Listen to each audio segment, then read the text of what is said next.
স্বজনের মেহনত বুঝে নিত। ওর বাপ ছিল কম্বল চোর আর ও হচ্ছে ভোগ চোর। আর যে পুলিশটা গুলি করছে টোকার বাচ্চা, টোকাই ওই ম্যাট্রিক পাস করছে, আজকে ম্যাট্রিক পাস করে নাই টোকার বাচ্চা। আমি একজন রিমিটেড যোদ্ধা, আমাকে আজকে আমার ছেলের লাশ উপহার দিছে এই দেশ। আমার তো এখন সব স্বপ্নই শেষ। আমার ছেলের একটা হাত চাইতো, একটা পাও চাইতো, আমি ভিক্ষা করে খাওয়াইতাম, রিক্সা চালাই খাওয়াইতাম। হ্যাঁ গাইস, কি অবস্থা সবাই, কেমন আছো সবাই? তো আশা করি সকলে অনেক অনেক ভালো আছো। কোঠা আন্দোলনকে কেন্দ্র করে কত মানুষ তাদের প্রিয় মানুষকে হারাচ্ছে, এগুলো কবে বন্ধ হবে? পানি লাগবে? পানি পানি আছে। হ্যাঁ, মুগ্ধ আমাদের জন্য অনেকগুলো পানির বোতল রেখে গিয়েছে। আজকে আমি আপনাদেরকে কিছু ডায়লগ শোনাবো যেগুলো শুনলে আপনাদের কলিজায় কেঁপে ওঠার মতো। তো আর দেরি না করে এখনই আপনারা ভিডিওটা দেখেন, আর সবাই ভিডিওটাতে একটা লাইক দেন। আর যে পুলিশটা গুলি করছে টোকার বাচ্চা, টোকাই ওই ম্যাট্রিক পাস করছে, আজকে ম্যাট্রিক পাস করে নাই টোকার বাচ্চা। যে পাবলিক ইউনিভার্সিটিতে ট্রান্সফারতে যে কত কষ্ট হয় সেটা আমরা জানি। 24 ঘন্টার মধ্যে 22 ঘন্টা পড়াশোনা করতে হয়, আর সেই ম্যাট্রিক পাস করা টোকার বাচ্চা আমার ভাই বুকে গুলি করছে। ঠিকই তো, এগুলো তো সবগুলো টোকাই, টোকাইয়ের ঘরের টোকাই। যদি টোকাই না হইতো তাইলে কি এই নিরীহ ছাত্রছাত্রীগুলোকে মারতে পারতো? পুলিশ যে আন্দাগুন্দা গুলি করছে, অনেক বাসার কাছের গ্লাসও গুলি লাগছে, ওয়ালে গুলি লাগছে। তো আমার ছেলেটা ওই দোকানের সামনে খাড়া ছিল, আমার ছেলের এই কপালের এই জায়গাতে গুলি ঢুকে দিক দিয়ে বের হয়ে গেছে। বাপের বাড়িতে ঘরের ভিতরে দরজা লক করে গলার মধ্যে ফ্যানের সাথে রশি লাগে সুইসাইড করছে। দুইটা ফ্যামিলি ধ্বংস হয়ে গেছে। আমার ছেলের বউ, আমার ছেলে। আমি আজকে 8.5 বছর দেশের বাইরে থাকি আমার ছেলে মেয়ে মানুষ করার জন্য। আমি একজন রিমিটেড যোদ্ধা, আমাকে আজকে আমার ছেলের লাশ উপহার দিছে এই দেশ। আমার তো এখন সব স্বপ্নই শেষ। আমার ছেলের একটা হাত চাইতো, একটা পাও চাইতো, আমি ভিক্ষা করে খাওয়াইতাম, রিক্সা চালাই খাওয়াইতাম। এই ভিডিওটা দেখার পরে আমার নিজের কাছে প্রচুর খারাপ লাগছে। একটা মানুষ তার ঘরের ভিতরে সেফ না। আমার কোন দেশে বাস করি? এটাই কি আমাদের স্বাধীন দেশ? হ্যাঁ, স্বজনের মেহনত বুঝে নিত। ওর বাপ ছিল কম্বল চোর আর ও হচ্ছে ভোগ চোর। বুঝছেন? এক কথাই বলি, আমার অবশ্যই ও যদি ভোট চোর না হয়, ওটা কয়বার আপনারা ভোট দিচ্ছেন? ওরে ভোট দিচ্ছেন? কয়জন বুকে হাত দিয়ে বলতে পারবে যে আজকে আমি শেখ হাসিনায় ভোট দিছি? ওরা আমরা একবার বসাইছি, আরো কত বছর ধরে বসে আছে। আচ্ছা, ওর কি একটু ইগোতে লাগে না ভাই? আমি বলতেছি, এত মানুষ ওরে চায় না, ও তাও নির্লজ্জের মতো ওইখানেই বসে আছে। এইগুলা এক একটা কোনো কথা না, এক একটা পারমাণবিক মিসাইল একদম জায়গা মতো বইয়ে দিছে। বুলেট আপনি দেখেছেন? বাবা মায়ের রাখতো না?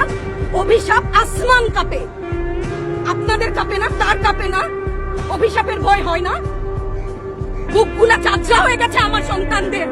রাবার বুলেট বলবেন, কি বলবেন? এগুলো অস্ত্রের মুখে দাঁড়িয়ে আছে, আমাদের পয়সায় কেনা বুলেটে আমাদের সন্তানদের আপনারা বুলেট ছুটছেন।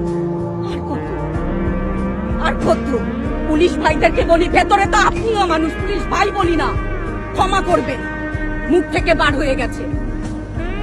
তাদের ঘরেও সন্তান আছে, তাদের খোলসের ভিতরেও মানুষ। যারা এখনো ঘরে আছেন তারাও জানেন আর কতদিন ভয় পাবেন। ভয়েই থাকে, একটা মারবেন 10টা আসবো, 10টা মারবেন লক্ষ আসবো। সারা দেশের মানুষ, মা বাপ সব একসাথে।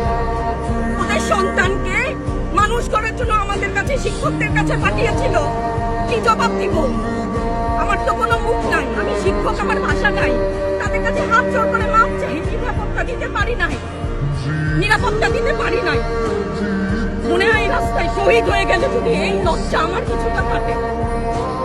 ওদেরকে বলবার আমার কিছু নাই। আমি হিজাব করি বলেন আমি হচ্ছে কে জঙ্গি?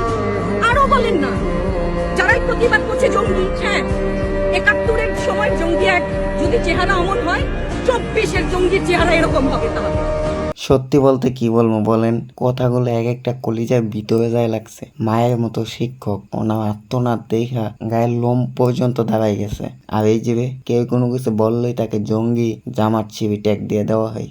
কিসের জন্য ভাই? আমার স্বাধীন দেশ, আমাদের মুখ আছে, আমার কথা বলার মতো স্বাধীনতা আছে, কিন্তু আমার সেই স্বাধীনভাবে কথা বলতে পারি না। পানি লাগবে? পানি পানি আছে। হ্যাঁ, মুগ্ধ আমাদের জন্য অনেকগুলো পানির বোতল রেখে গিয়েছে। অগস্ট মাস আমাদের শোকের মাস।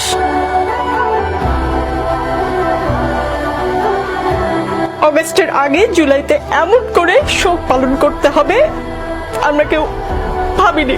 কিছু কিছুক্ষণ আগে আপনাকে একটা ঘটনার কথা বললাম, আপনি শুনেছেন। আমি আশা করি মাননীয় প্রধানমন্ত্রীকে আপনি এই ঘটনা বলবেন, কি হয়েছে একজন শিক্ষার্থীর সঙ্গে। পানি লাগবে পানি, কথাটা শুনলেই বুকের মধ্যে একটা অন্যরকম ফিলিংস কাজ করে, গায়ের লোম পর্যন্ত দাঁড়ায় যায়। পানি লাগবে পানি, এই কথাটা বলার মতো আর কেউই থাকলো না, শুধু কানের মধ্যে এসে শব্দ করে পানি লাগবে পানি, যেটা ভাষা বইলে প্রকাশ করা যাবে না। যমুনা টিভির উপস্থাপিকা উনি মুগ্ধ কথা বলতে গিয়ে কান্না করে দিছে, আমার এমন একজনকে হারাইছে। পানি লাগবে পানি, পানি আছে। হ্যাঁ, মুগ্ধ আমাদের জন্য অনেকগুলো পানির বোতল রেখে গিয়েছে।